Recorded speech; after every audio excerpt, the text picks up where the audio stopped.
Hi everybody. So today we're going to talk about metallic bonds and properties of metals. So we've been talking about ionic compounds and we've also talked about molecular compounds and we've named both of those. The last type of bond that we have is a metallic bond.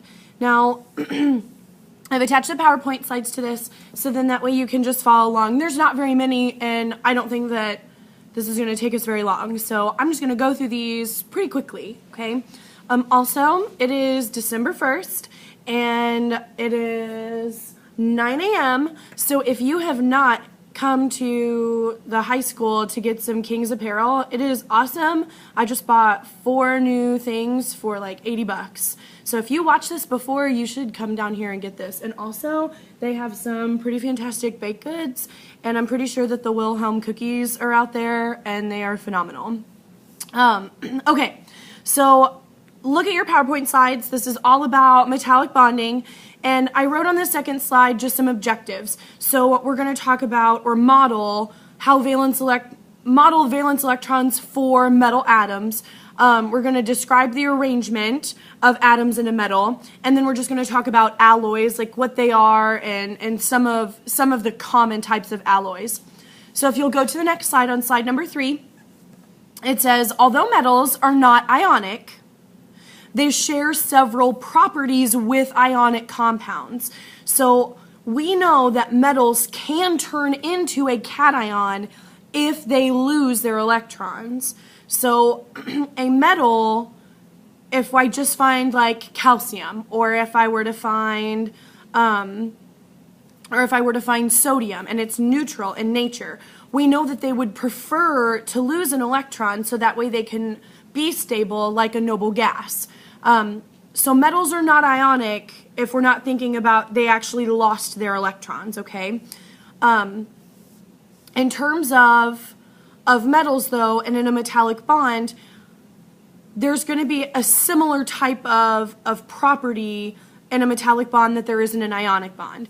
And that is that they are based on an attraction of particles, which we're going to get into in just a second. The next one says, metals hold on to their valence electrons very weakly. So we know this because sodium, for example, has 1 valence electron. So since sodium has 1 valence electron, it is way easier for sodium to get rid of that 1 extra electron on its outermost shell, because then that outer energy level goes away and it has that full octet on now on the new outer energy level. So it wants to give away an electron. So you know then that that electron has a pretty weak attraction to the nucleus, because the nucleus wants to get rid of that electron so it can be stable. Now, because metals hold on to these outermost electrons or valence electrons very weakly, there's something that we talk about, or a concept about metallic bonds, and that's called the electron C model.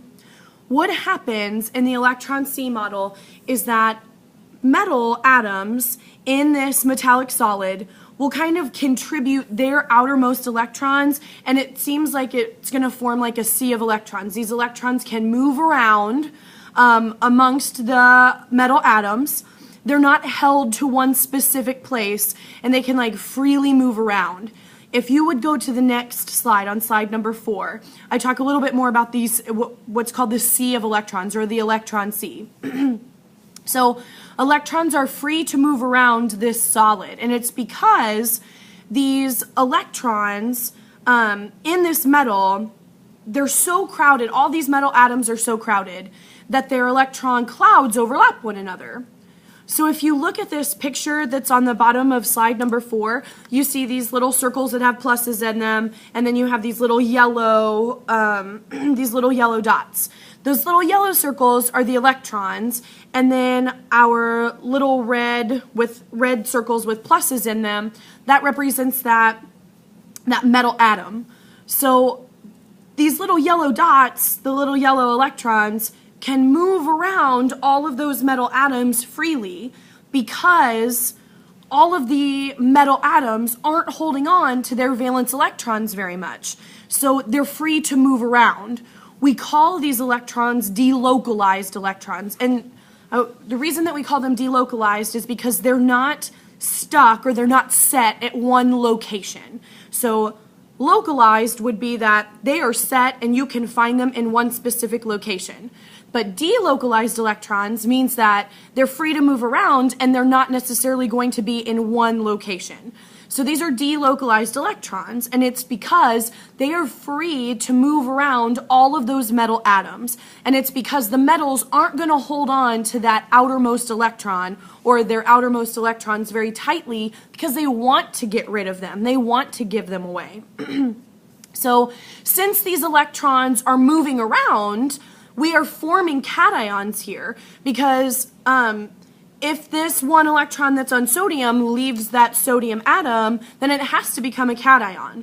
So because these electrons are moving around, there's a sea of electrons in between these metal atoms, we're actually creating cations here. So a metallic bond is based on attraction, just like an ionic bond is. And a metallic bond is based on the attraction between these positive cations that are being made and all of these delocalized electrons, this sea of electrons that are floating and randomly moving throughout all of these metal atoms or this metallic bond. Okay, so metallic bond is between two metals. Sorry guys, and in a metallic bond, the reason that it works is because there's there's several metals actually, several metals in this bond, and these metals have a very weak attraction to their valence electrons. And remember, think about why. Think why metals have a weak attraction to their valence electrons. It's because they want to get rid of them. They want to have that noble gas configuration. So they really, really, really want to get rid of those outermost electrons.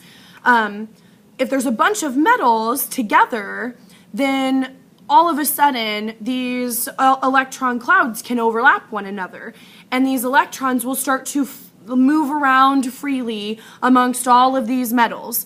If an electron leaves its atom, like, for example, if an electron left sodium, it's going to become positively charged, and we know that's called a cation. These electrons are still floating around, moving everywhere that they want to. So because these electrons are moving and they're free to leave the atom, go to another atom, or leave that atom and move over to another atom, we have a cation that's created, and then we also have this attraction now, an attraction between these metal atoms that are cations and these electrons that keep freely moving around wherever they'd like to, which is called that sea of electrons. Okay. Properties of metals, guys, we've talked about properties of metals when we talked about the periodic table. We talked about properties of metals, nonmetals, and metalloids. So metals have moderately high melting, or metallic bonds have relatively high melting and boiling points. And think about why. Ionic bonds have really, really high melting points and boiling points because that attraction in the ionic bond, it's going to take a lot of heat and energy to break that because oppositely charged particles want to be attracted to one another. So just like in an ionic bond, it's very similar in a metallic bond. You have this attraction between these positive metals, these cations, and this sea of electrons that are negatively charged. So there's a very similar attraction there. So metallic bonds would also have moderately high melting and boiling points. Are they high? Are they as high as an ionic bond or an ionic compound? No. So ionic compounds, ionic bonds, they're the ones that are going to have a very high melting and boiling point. Metallic bonds are just going to have a moderately high melting and boiling point. We have also talked about being malleable and being ductile, and so those are still, I just threw those in because those are, again, properties of metals. So a metallic compound, something between two metals, could be malleable, meaning that we can like bend it into shape or hammer it into shape. And then ductile, meaning like we can really form it into also another shape. And Also, metals are conductive. So we know that these electrons, this sea of electrons is moving around. So we constantly have this flow of negative charge. So that's this constant sea of electrons moving around. So they're really good at conducting electricity because those electrons are able to move past all of those metal cations. So they are very good conductors of electricity, because electricity is just a flow of electrons. And if we have a sea of electrons in a metallic bond, then it just sets us up to be a really good conductor of electricity. On the next slide, on number 6, I just showed you how something can be ductile and how something can be malleable. So ductile meaning, like I wrote on the slide, it can be drawn into wire. So we can really like bend, or not bend, but mold something into a new shape. So for ductility, if you'll see, I have this metal rod, and then I'm like pushing it through some type of like cast, and you can see that I'm creating some type of wire. So I'm really just changing the shape of it. Malleability, malleability meaning that I can hammer it into a new shape.